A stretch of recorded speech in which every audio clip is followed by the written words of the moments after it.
Good morning, good learning everyone. This is your Kuya Francis and I'm your Kuya Broker.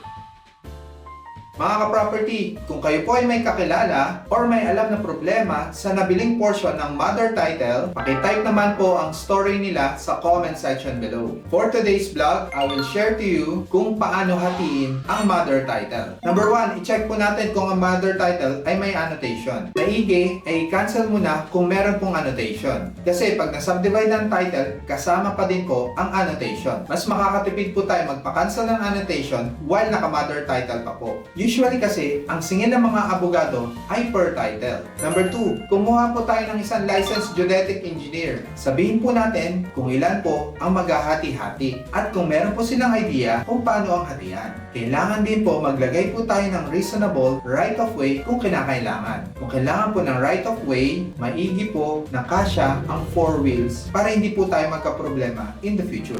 Then gagawa po ang geodetic engineer ng development plan with technical descriptions ng mga lote. Then i-prepare din po nila ang mga requirements to subdivide the mother title. Mga ka-property, tandaan po natin, bago po natin i-subdivide ang title, kailangan po updated po tayo sa pagbabayad ng mga buwis. Number 3, pumunta po sa isang lawyer at magpagawa po tayo ng partition agreement. Sa partition agreement, ipalagay po natin ang sukat ng bawat isang lote. Number 4, pag kumpleto na po ang kanilang requirements, pumunta na po sa Land Registration Authority to apply for the LRA approved plan. May mga cases na bago ma-approve sa LRA, dapat dumaan po tayo muna sa ibang government agencies like DNR, DAR, at Bureau of Lands. Number 5, kung may portion po na may bentahan, kailangan dumaan po muna sila sa BIR para sa e-car. Number 6, kung tayo po ay may LRA approved plan na po, pumunta na po tayo sa Registry of Deeds, submit po natin ang ating mga requirements at antayin po natin ang bagong subdivided titles. Number 7, after po natin sa Registry of Deeds at meron na po tayong subdivided title, kailangan po natin iparehistro ang mga subdivided title at kumuha po tayo ng tax declaration